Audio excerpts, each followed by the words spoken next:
Hello everyone, welcome back to my YouTube channel Ragini online classes. आज हम पढ़ने वाले हैं क्लास 8th की एनसीईआरटी का चैप्टर नंबर 7, जिसका नाम है देसी जनता को सभ्य बनाना और राष्ट्र को शिक्षित करना। ठीक है, तो इसमें हम पढ़ने वाले हैं अंग्रेजी शिक्षा के किस तरह देखते हैं, अंग्रेजी जो है शिक्षा को किस तरीके से देखते थे। ठीक है, प्रचार्यवादी कौन थे, पूरब की जघन्य गलतियां क्या थी। ठीक है, जिसके अंतर्गत राष्ट्रीय शिक्षा की कार्यसूची, अंग्रेजी शिक्षा ने गुलाम बना दिया। ठीक है, रविंद्रनाथ टैगोर का शांति निकेतन। ठीक है, व्यवसाय के लिए शिक्षा और स्थानीय शिक्षा के बारे में आज इस टॉपिक में हम पढ़ने वाले हैं। ठीक है, तो सबसे पहले देखते हैं अंग्रेजी शिक्षा को किस तरीके से देखते थे।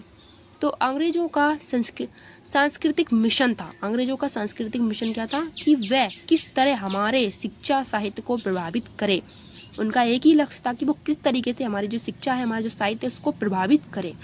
वे हमारे मूल्यों, रीति रिवाजों को परिवर्तन का प्रयास करते थे। वो क्या करते थे, हमारे जो रीति रिवाज थे, उन खान पान था, हमारे जो धार्मिक चीज़ें थी, उनको किस तरीके से वो परिवर्तन करे, इसका वो हमेशा प्रयास करते रहते थे। ठीक है, इसके बाद में सन 1781 में अरबी फारसी इस्लामिक कानून आता है। अरबी फारसी इस्लामिक कानून आया। इसमें क्या होता है, अध्ययन के लिए वॉरेन हेस्टिंग द्वारा कलकत्ता में मदरसा की स्थापना की गई।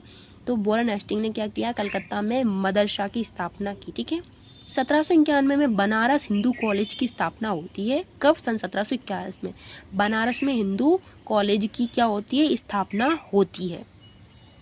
इसके बाद में प्रचार्यवादी कौन थे, तो ये थे विलियम जोन्स और हेनरी टॉमस नेथेनियल हॉलहैंड। ये क्या थे, प्रचार्यवादी थे। तो जो विलियम जोन्स है वो उन्होंने क्या किया, 1783 में, ये एक भाषाविद थे। 1783 में कौन थे, ये एक भाषाविद थे। बंगाल में क्या किया इन्होंने, 1783 में एशियाटिक सोसाइटी की स्थापना की। एशियाटिक जो सोसाइटी थी उसकी स्थापना किसने की थी, विलियम जोन्स ने, जो एक प्रचार्यवादी थे, और कहाँ, बंगाल में। ठीक है, दूसरे हेनरी टॉमस या नेथेनियल हॉलहैंड। ठीक है, इन्होंने क्या कार्य किए, तो इन्होंने कुछ कार्य किए हैं। भारतीय संस्कृति को समझा। इन्होंने क्या किया, भारतीय संस्कृति जो थी उसको समझा। प्राचीन ग्रंथों का अनुवाद किया।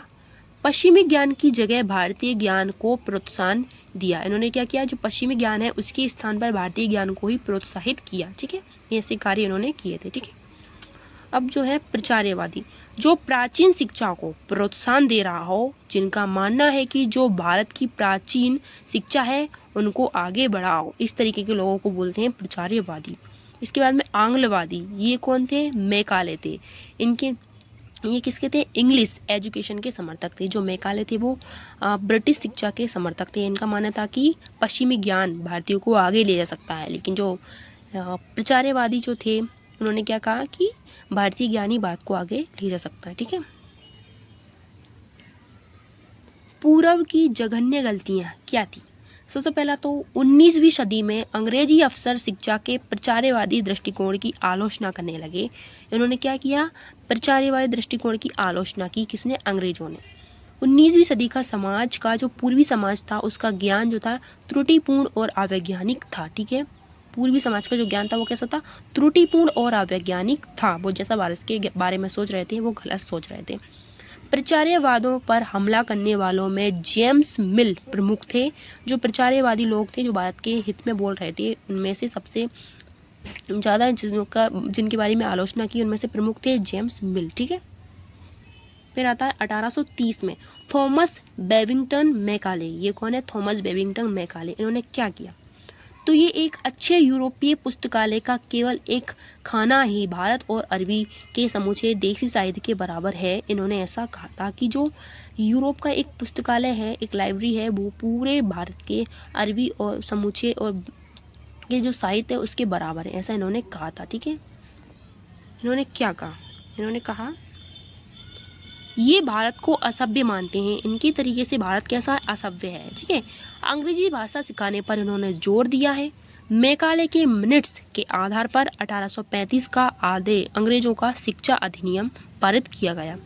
ये मैकाले के मिनट्स पर आया था। ठीक है, कब, 1835 में अंग्रेजों का शिक्षा अधिनियम आता है। अब स्कूलों के लिए अंग्रेजी पाठ्य पुस्तक छपने लगी। तो जो स्कूलों में पहले हिंदी माध्यम की पुस्तकें होती थी, अब हाँ अंग्रेजों की लाई हुई पुस्तकें छपने लगी स्कूलों के लिए। ठीक है, आगे है व्यवसाय के लिए शिक्षा। व्यवसाय के लिए शिक्षा क्या थी?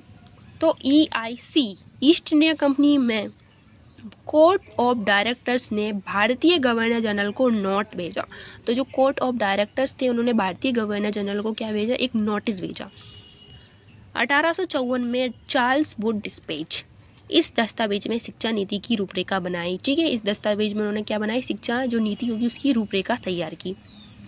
शिक्षा को व्यवसाय परक बनाओ, यानी कि प्रचार्यवादी के स्थान पर यूरोपीय शिक्षा लाभप्रद होगी। ठीक है, तो इसकी क्या क्या फायदे होंगे?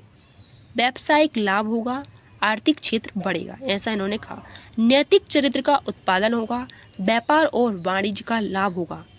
इनका छुपा हुआ मतंत, यानी कि इनका जो छुपा हुआ इनका मतलब था वो ये था कि वह कोई शिक्षित करना नहीं था। यूरोपीय चीज़ों को अपनाओगे तो ब्रिटिश वस्तुओं की मांग होगी, कंपनी के पास भरोसेमंद कर्मचारी होंगे। इनका सिर्फ यही उद्देश्य था, इनका पर्पस ये था कि हमें ब्रिटिश चीज़ों को ज़्यादा से ज़्यादा भारतीय लोगों के पास पहुंचानी है, उनकी मांग को बढ़ाना है, ब्रिटिश चीज़ों की मांगों को बढ़ाना है। इससे भरोसेमंद कर्मचारी उन्हें प्राप्त होंगे, ना कि शिक्षा का प्रचार करना था। ठीक है, 1854 में वुड डिस्पैच में क्या किया गया? तो सन 1854 में वुड डिस्पैच में कुछ किया गया था, यानी कि सरकारी शिक्षा विभागों का गठन किया गया, सरकार का नियंत्रण होगा। 1857 में विद्रोह के समय कलकत्ता, मद्रास, बम्बई और विश्वविद्यालयों की स्थापना की गई। स्कूली शिक्षा प्रणाली में परिवर्तन किया गया। ठीक है, सन 1854 के जो वुड डिस्पैच आया था उसमें इस तरीके के कुछ परिवर्तन किए गए थे। फिर आता है राष्ट्रीय शिक्षा की कार्यसूची। इसमें यूरोप में बदलाव से कुछ भारतीयों ने क्या किया? पश्चिमी शिक्षा को अच्छा कहा और कुछ भारतीयों ने पश्चिमी शिक्षा को बुरा कहा, यानी कि उसके विरुद्ध खड़े हुए, जैसे कि महात्मा गांधी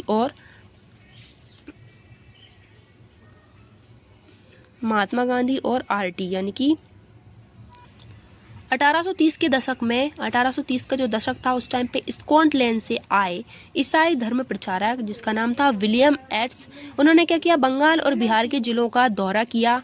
देसी स्कूलों में शिक्षा की प्रगति पर रिपोर्ट तैयार करने का इनको जिम्मा सौंपा गया। किसको? William Adams. ये कौन थे? ईसाई धर्म प्रचारक थे जो स्कॉटलैंड से आए थे 1830 में। ठीक है, इसके बाद में राष्ट्रीय शिक्षा की कार्यसूची यूरोप में बदलाव से थी। इसमें कुछ भारतीयों ने क्या किया? पश्चिमी शिक्षा को अच्छा कहा और कुछ ने पश्चिमी शिक्षा को बुरा कहा, इसके विरुद्ध खड़े हो गए, जैसे कि महात्मा गांधी और रविंद्रनाथ टैगोर। ठीक है, महात्मा गांधी के अनुसार शिक्षा का प्रारूप क्या था? पश्चिमी शिक्षा केवल पढ़ने व लिखने पर केंद्रित है। इनका मानना है कि जो पश्चिमी शिक्षा है वो केवल पढ़ने लिखने पर ही केंद्रित है। केवल साक्षरता, पढ़ने व लिखने की क्षमता पर लेना ही शिक्षा नहीं है। ठीक है, तो पढ़ना लिखना सीख जाना ही शिक्षा नहीं होती। शिक्षा केवल भारतीय भाषा में हो, ऐसा इन्होंने कहा है। ठीक है, जो भारतीयों के भीतर प्रतिष्ठा, स्वाभिमान का भाव लाए। औपनिवेशिक शिक्षा ने भारतीयों के मस्तिष्क में हीनता का भाव पैदा कर दिया, यानी कि जो ब्रिटिश शिक्षा थी उसने क्या कर दिया? भारतीयों के दिमाग में हीनता के भाव पैदा कर दिए। गांधी जी वर्सेस टैगोर क्या थे?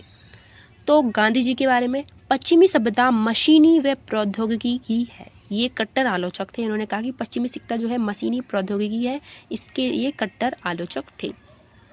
आधुनिक पश्चिमी सभ्यता को अपनाना, भारतीय परंपराओं के श्रेष्ठ तत्व मिलाओ, साइंस एंड टेक का विकास करो, ऐसा टैगोर ने कहा। ठीक है, इसके अलावा टैगोर ने क्या किया? 1901 में शांति निकेतन की स्थापना की। शांति निकेतन जो क्या है? एक विश्वविद्यालय, इसकी उन्होंने क्या की? स्थापना की।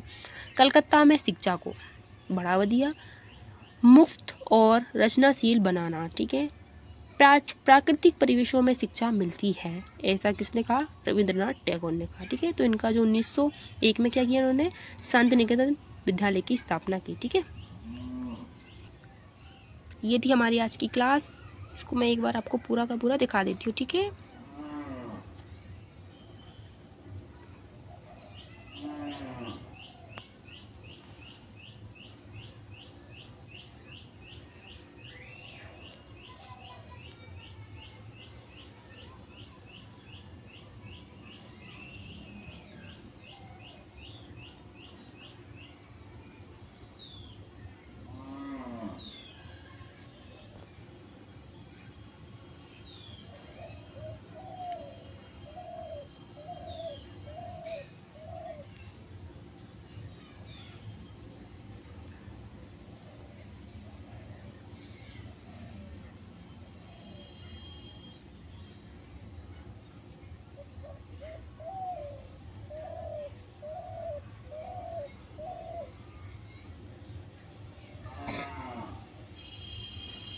वीडियो अच्छी लगी तो प्लीज़ कमेंट करके ज़रूर बताना।